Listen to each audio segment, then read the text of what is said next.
Let me tell you a story. It was a lovely Thursday evening, and my grandparents had just arrived all the way from India.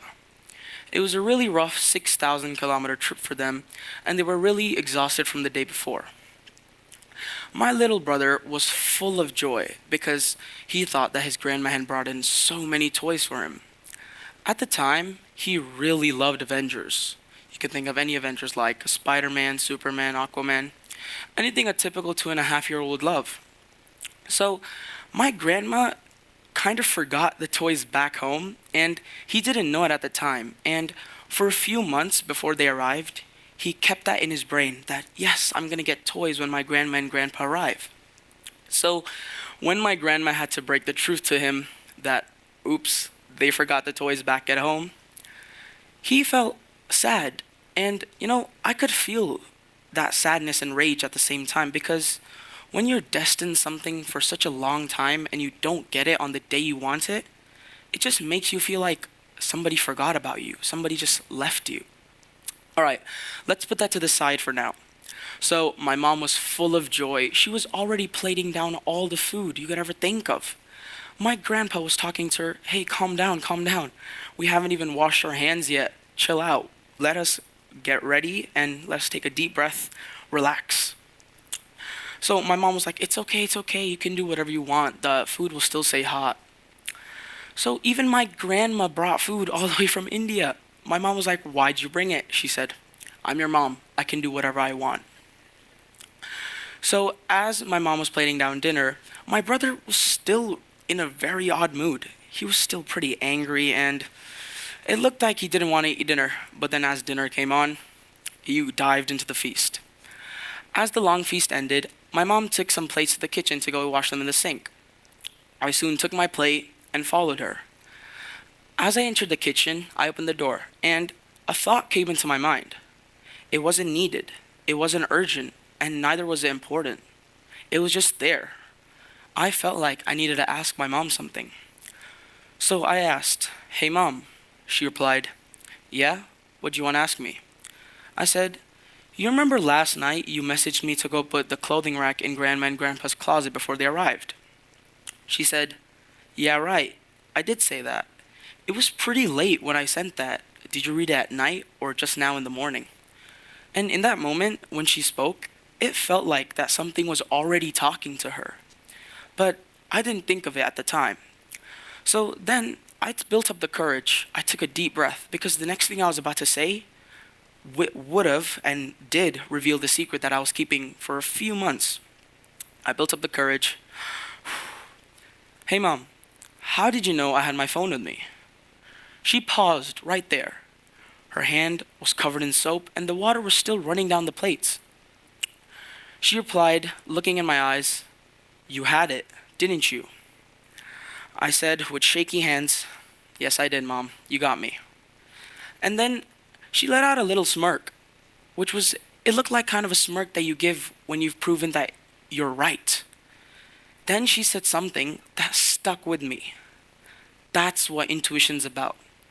You see, intuition doesn't just announce itself at the most random moments.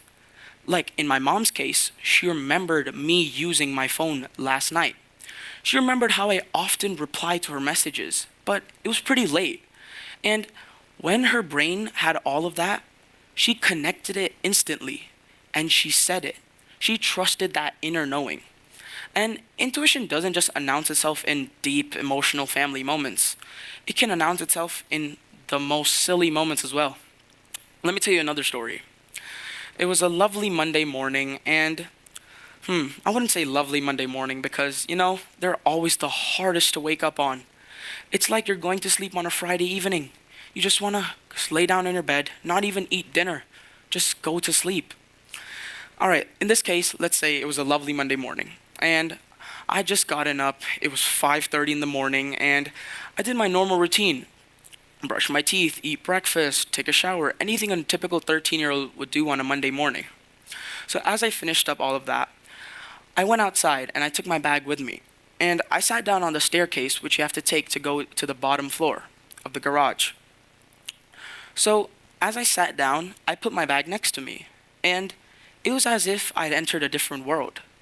It was as if unconscious things were talking to me. And that unconscious thing was my bag. It was as if somebody had given my bag the ability to speak. And it was saying, open me up. Just open the first zip or the second zip. You won't regret it at all. You're missing something and you know it. Logically, I thought I'm completely fine. But the feeling, it just wouldn't go away. At the time, I just completely ignored it. And I went to go play football with my little brother. So as football finished up, my little brother was kicking the ball around, kicked it even out of the house. And as I got back, it said it one more time. Open me, dude.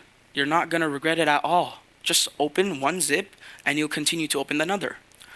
And again, it felt so annoying because it's like something kept on pinching you. And when somebody just keeps on pinching you, annoying you, you just don't like it. That's what I felt at the time. So I just let it go one last time. Then as I took my bag and I put it in the trunk of the car, one last time, loud and clear, open me up. You will not regret it.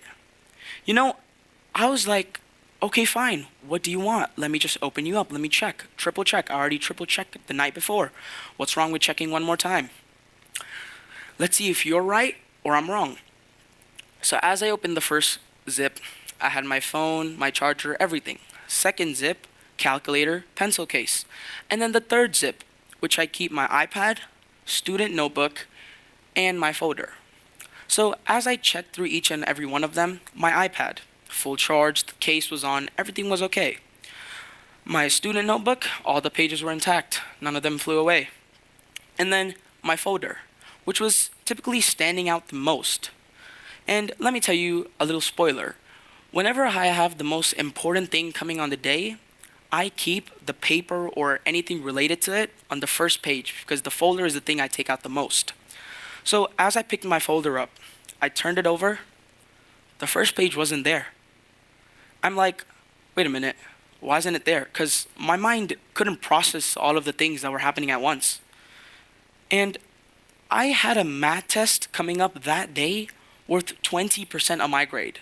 And for once, the teacher let us use a cheat sheet, which you could write down the formulas that you needed for the specific question. So then it hit me. I'd forgotten my math review sheet. I jolted to my room, and I didn't even put the folder back in. And I didn't even take off my shoes. And my dad does not like shoes in the house. And I'm pretty sure he didn't even see me because I just leaped from one room to another. As I opened the door to my room, turned to the left, there it was. It was as if somebody had framed it for me, and it was looking down on me. Oh wow, if you hadn't listened to your inner voice, you wouldn't have got here. You see, that was intuition saving me from embarrassment. It was intuition speaking in the moments where you don't expect it to speak. And in those moments where intuition is speaking, you don't realize it until you do what it asks you. Because if I hadn't listened to intuition that day, I would have went to class with nothing to submit and 5% off of my grade. And luckily enough, I got 19 out of 20 on that test. So that means I got 90%. I'm pretty sure. I'm not really good at math. So as I did that test, it felt like that something had just saved me, and that boosted my grades so much. Neuroscience actually supports this. Physiologist Daniel Kahneman has said that students who have a mediocre or low IQ, and when they're put in a room with complete silence, or they don't have much surroundings or distractions around them, work faster than students who have a high IQ and are in a room with disturbing things and like notifications. And even the mediocre IQ students, they still have time to spare after they do their work. Like suppose you give them 1 hour to complete this assignment worth 30 pages. They finish it in 30 minutes and they have more time to spare, which they can do other things on. You see, that's how intuition works. Intuition is your brain recognizing patterns faster than your conscious mind can even explain. And in our ancestors' days, they didn't just look at the danger. They didn't just look at it, visualize it, and attack. They had to analyze it. They had to scope a 360. They had to pinpoint the locations of each marking.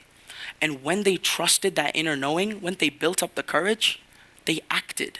You see, in this modern day and age, we're full of distractions, notifications, pressure, and things we have to do before the deadline. And throughout all of that, intuition is completely drowned out. You see, intuition is something that you should often listen to, not ignore, because intuition is something that is one of the most crucial senses in your mind. And when we get completely drowned out, intuition has a small spark. But intuition alone isn't enough. Intuition works with its partner, logic. It was as if you put Cristiano Ronaldo and Gareth Bale back on the same team in 2026. They would dominate Europe. That's how logic and intuition completely dominate the other senses. That's how they make your brain analyze more. When these two align, we make decisions faster. We make decisions more appealing. And think of it as intuition is the direction, and logic is the map. When these two work together, we build pieces faster than the mind can even explain. We fix the puzzle that we're missing. We put the missing pieces that our mind has not put together. And sometimes, instead of ignoring intuition, you should question it, listen to it, and take a deep breath. Stand still, talk to a pillow, or talk to somebody you feel comfortable to, or even do something that makes you comfortable and let it all out. And trust me, intuition is something that can save you so many times. But you see, intuition, it's like weird because you don't get the chance to just look at it and say, oh, that's intuition speaking. It's something that your brain has to act towards. And let me tell you, rather than not, you should have intuition as your primary sense because it can combine all the senses together and direct it into one complete sense. And rather than not, take it from me, you should listen to it. Thank you.